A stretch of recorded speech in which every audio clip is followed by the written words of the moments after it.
Today we're going to continue working on the Chevelle here, and I'm really happy to hear that a lot of you are excited for this project because I'm really excited for it. The thing is, I really love making something out of nothing, and this really fits that criteria. So yeah, we're gonna do a bunch of stuff here today, and the main thing I want to strive for is that I want to have a two-door door, because it's only a door gap, but it makes a lot of the look when when you see that the door is very short. If the door was longer, you would get a more feeling of a two-door vehicle. The thing is, I have made some ads that I want to buy doors, and most often when I make ads, people reach out to me and they have something that is very far away. Most often they're not in my neighborhood. So, but in this case, I haven't gotten a single answer. No one in Sweden has a set of doors they want to sell to me.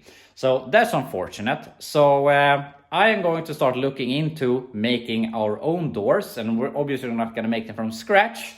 But the plan is, I have another set of four-door doors. So either we cut this in half, push it back and add a piece in the middle, or what's most likely going to happen, we're going to cut this door and we're going to take another front door and add that. So we'll have half a front section and half a rear section to make it as long as it needs to be. Then obviously we have to work on this shape because it is completely different on a two-door compared to a four-door. The two-door has a rounded shape here. It doesn't have this pointy edge here on the rear door, or you know what I mean. So we have to do a lot of thinking there. But the great thing is that if you remember last year, I had a 64 Chevelle that I painted and did a lot of stuff to. And that car is still around here. It is like 10 15 minutes away from me. And I have asked if I can come and do some measurements on that thing. So he said yes. And the perfect thing about these doors is that they have so many edges. So we can just take a measurement from here to here, here to here. We have the middle section here, and we have these lower lines. So we have 5 distinct measurements to go by. So that's going to help us a lot with creating these doors. So I don't think it's going to be a super big problem. And when we get the doors on, we can start looking at this, the front section of the quarter, and then we can work our way rearwards. Also, there was a guy here in Sweden that has one of these, a proper convertible, and he sent me a bunch of pictures of how this area is supposed to look. And I realized that obviously the convertibles are completely different. So I have come to the conclusion that I'm gonna weld in the package tray, at least for now, because we need something to mount the rear seat to. But the whole C pillars, they are going away. We're not gonna use any of that because the shape here on the deck filler panel is completely different on a convertible. So we're not gonna have much use of that despite the bracing. So we have to look into that. But all of this is unfortunately not possible until we do something, and that is something I'm not really super pumped to do, but that is the frame. The frame is very, very soft, as we know, and the thing is, it flexes so much right now, and I can't start working on the doors until I can basically we need to be able to cut up the four-door doors here, be able to open and close them so that we can work our way with our new doors, because we can't have a car that is folding in half and trying to make new doors for it. So unfortunately, we have to put this up on jack stands here, start weighing it, maybe add some shims here and there, maybe have it on 8 different jack stands so we can have the front, the rear section, the middle section and the rear section, and we can align everything. And from there, we can start plating it, bracing it. It's not going to be beautiful. It just has to be strong, and maybe someday we lift the body and we can tidy it up, but we're going to do basically a lowrider style where we just plate it and hopefully we can make it strong enough so they can stand on the wheels and we can open and close the doors, and then we can start doing the fun stuff. But yeah, that's unfortunate, but that's life. So anyway, let's get it up on jack stands. We got it up on jack stands here, which is a project in itself, because I didn't want to put it on sprung weight on the suspension. I wanted to put it on the frame so that it was rigid, so that the suspension wouldn't be a part of it. And it's hard to find spots on the frame that isn't rusty, because I found a spot here for the jack stands, but right behind that, in this area, we have rust. We have spots all the way over here, and here to the kick up for the rear axle. Everything is rusty, and obviously I can't put them in the back. But now I put them on this cross member brace that goes between the frame rails for the upper control arms for the rear axle, which wasn't rusty, thankfully. So now it is sitting on the frame so that the suspension isn't a part of it, because obviously we're missing a shock on the driver's side, and I think the shock on the passenger side is seized, which makes it so that it only wants to the suspension only wants to go on the driver's side and not on the passenger side. So it was hard to know what is suspension flex and what is body flex. Obviously the body is really bad, but now I have it rigid to the floor, the frame at least, so when I move the body around I know what is what. So if we look at this right now, because you can see it's very weird in this area in general, and also there's a big gap here for the trunk lid, and if we go like this, we can see that the body is very soft, and if we do this, the gap to the trunk becomes a lot better, the whole body line like this becomes a lot better, so it's obvious that this wants to come up. And I mean, I can't start fixing doors before this is in place. I can't get this in place if I have a frame that doesn't hold up, so everything comes after another. So now we have it like this. I want to cut the welds I made here on the doors so that we can determine that the doors open and close. And I want to sort of brace the frame so that we know that the frame can hold when it is on the wheels and we can open and close the doors. And from that we can start lifting this up, do some bracing, put in the package tray, do some bracing here. Maybe we can lift this, do a brace down to the frame to keep everything in place, and then we can change the doors, do the quarter, do some proper bracing, and do some rust repairs, and eventually the body is going to become strong. So first off, I'm going to cut this, see where we're at. Maybe we will raise it up in the middle here to maybe create a little more of an extra door gap, so that when we eventually put it down on the ground, the little sag that it will have, I mean, it's never going to be completely rigid, so that we take that into consideration, so we don't make it super straight now, and when we put it on the floor, it sags. So we'll see how all of this comes together. But anyway, let's cut this and see where we're at. I cut the doors here, and I didn't expect it, but it actually widened, which is perfect, because then we don't have to, I mean, now it is a little bit like this instead of going down, and I would rather have it like this. And obviously it feels weird to reinforce the frame when it is like this, but if you ever lifted an American car or a frame car or any car in general, you realize how much they are flexing. And if you're lifting them on a 2-post lift, they bend like a banana. You can see the door gaps widen, and if you lift it on the front cross member, you can see the door gaps closing up. So these cars are much softer than you think they are. So if we do it like this, we brace the frame, and it's gonna set a little bit. But also, as I've talked about, we're gonna make doors, we're gonna do rear quarters, so we have a lot of leeway to work with to make everything line up. And as you probably already understand, this is not a high-end build, this is just something fun. If it is a little bit tweaked in the end, who cares? So something I'm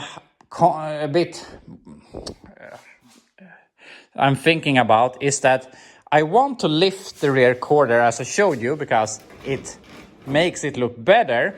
But if I measure from this body line down to the ground, I have the same measurement on this side as on that side. So it doesn't really feel like it's sagging, at least not here.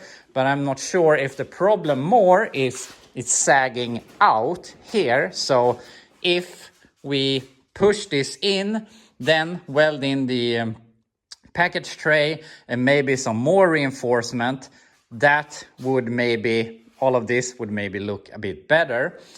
And also, I mean, the rear quarter we have right now is basically fallen off. There's nothing holding this on. All the welds have cracked. Nothing is welded here on the inside. I think the door latch is the only thing holding it. If it's still in there, I can't really see. But yeah, if we start messing with these, weld them in properly, move the B-pillar, make some bracing back here, I think it's gonna turn out really good.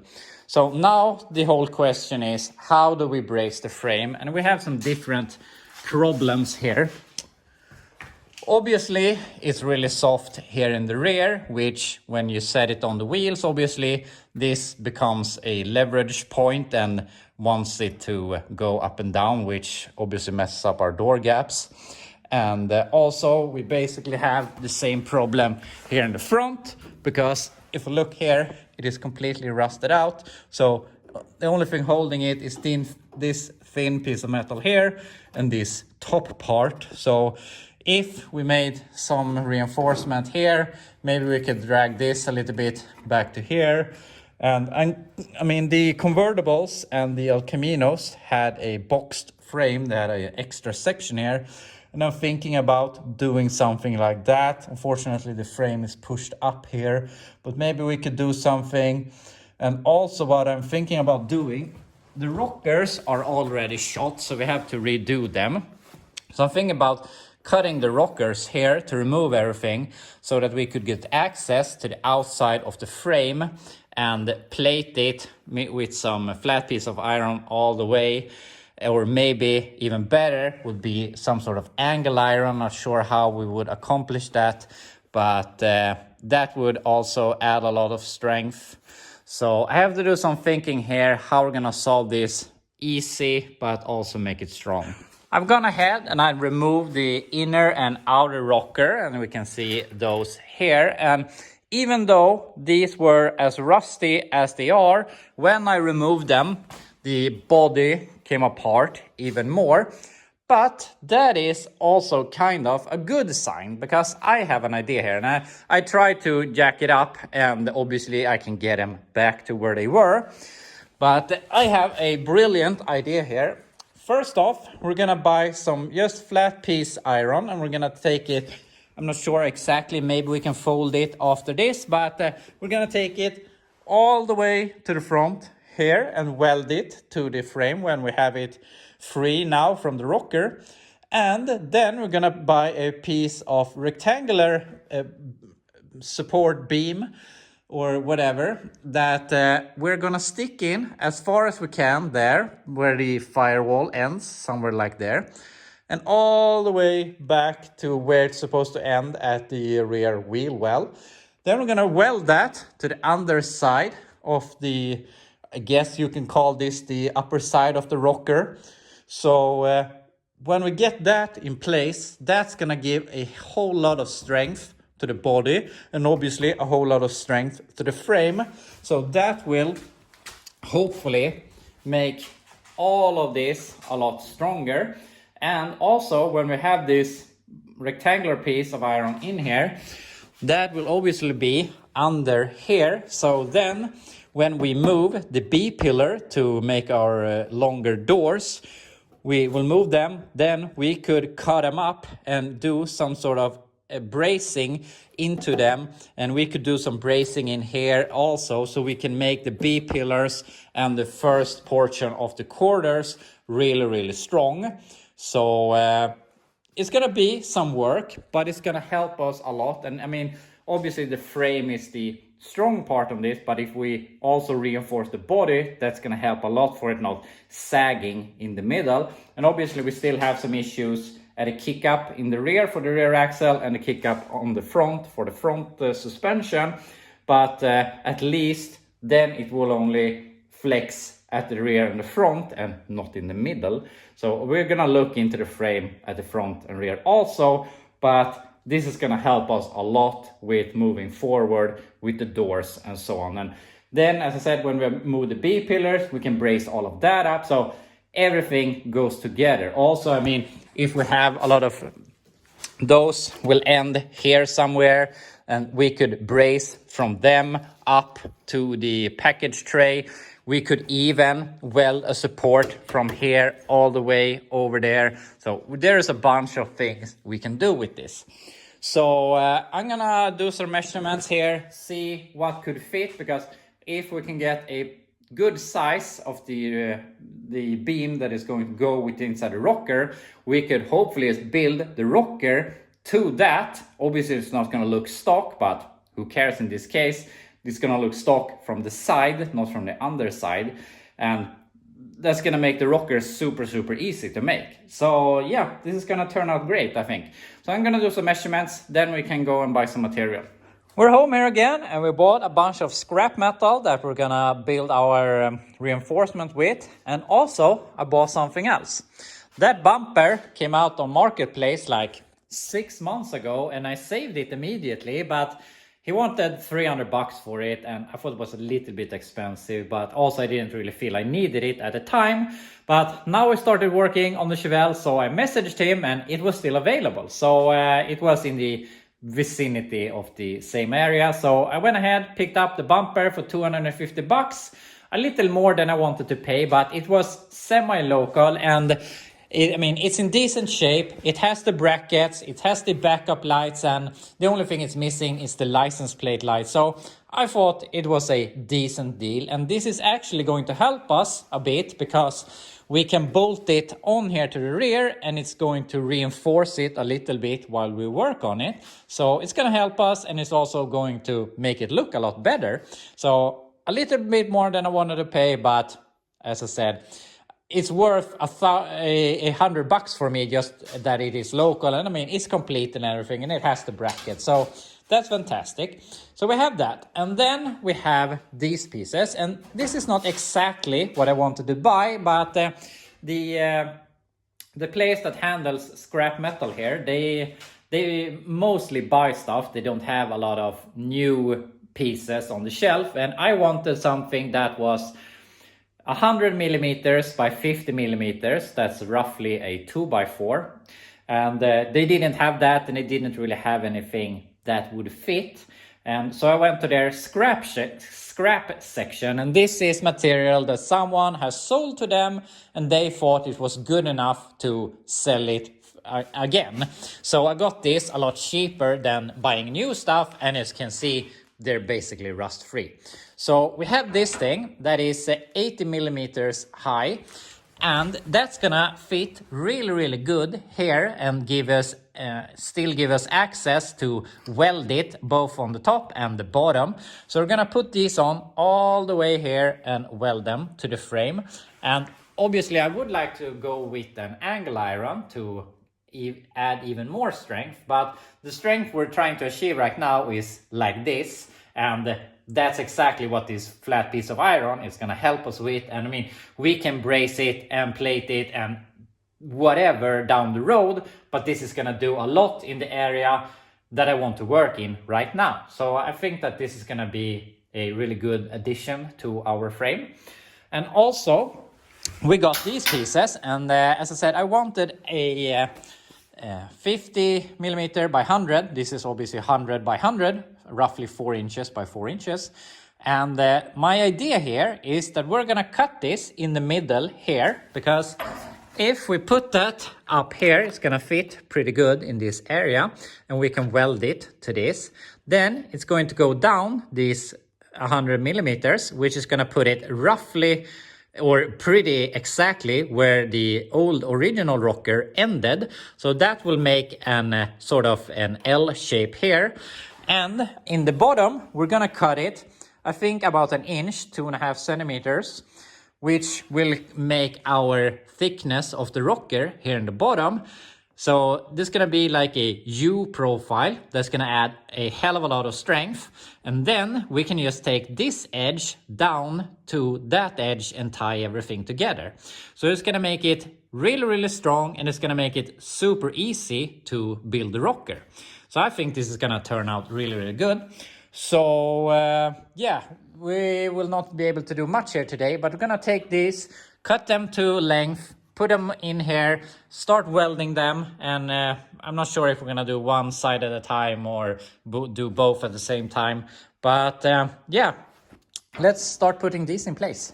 Here we have step 1 completed, or at least started. So I have this welded to the outside of the frame, and this is gonna add a whole lot of rigidity. And as you can see, I have quite a lot that goes beyond over there and also over here. And I unfortunately needed to remove the inner fender here, but the thing is, it went down to here, and I have an idea here, and I mean, I don't really need the inner fenders right now. It's gonna make other things a lot easier, so we're gonna remove that one also. But my plan here is that we are going to get my torch tomorrow, where I don't have more time here today, but we're gonna heat it here so that we can fold this flush to the frame and weld it, just like we have done over here.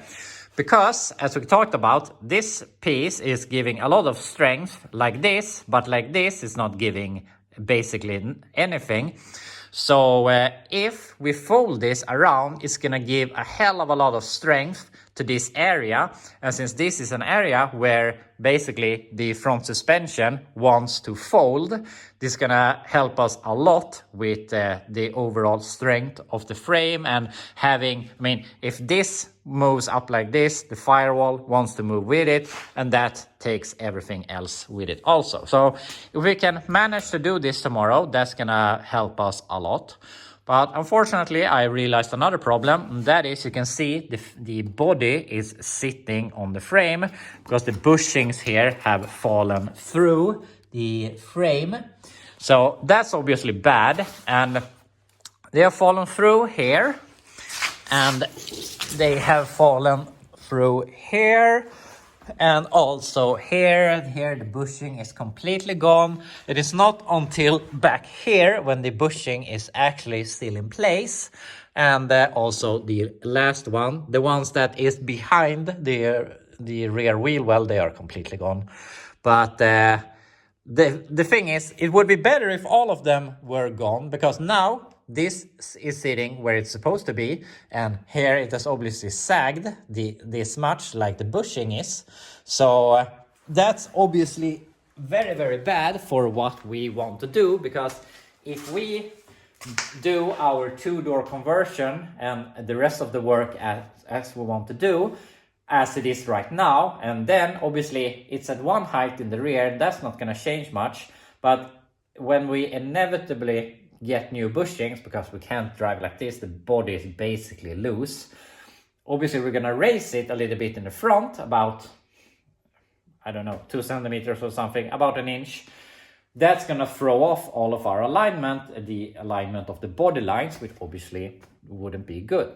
So unfortunately we have to attend the body bushings, and I don't want to spend the like 150, 200 bucks it would cost to buy new body bushings. So I'm gonna do something that was pretty common here in Sweden, and that is using hockey pucks.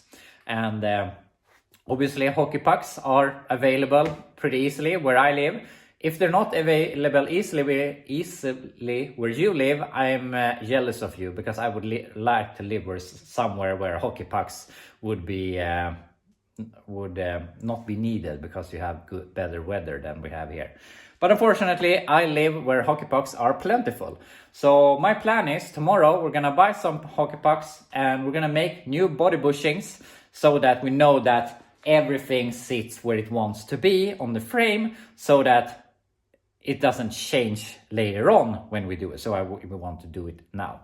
So that's something I didn't think I would have to do, but also that's pretty stupid because obviously I knew that they were going to be bad and the frame is bad. So hopefully we can remove the bolts, lift the frame up a little bit.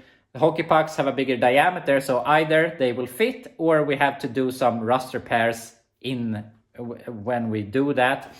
So that hopefully by tomorrow we can have all new body bushings installed, and that's obviously going to help us a lot.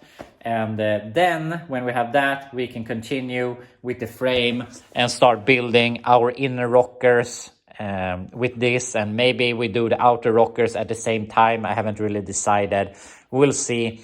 But also, I gotta say, this is spiraling not out of control, but into something I didn't really think I was gonna do right now. I think it's super fun to do this. I don't mind it, but also we gotta keep in mind, because not this weekend, but the next, I'm going to do the engine install, and I have some things I have to do to prepare for that. I want to fix the rear brakes so that hopefully if I get the engine in, I can do a proper burnout here in the garage to end the live.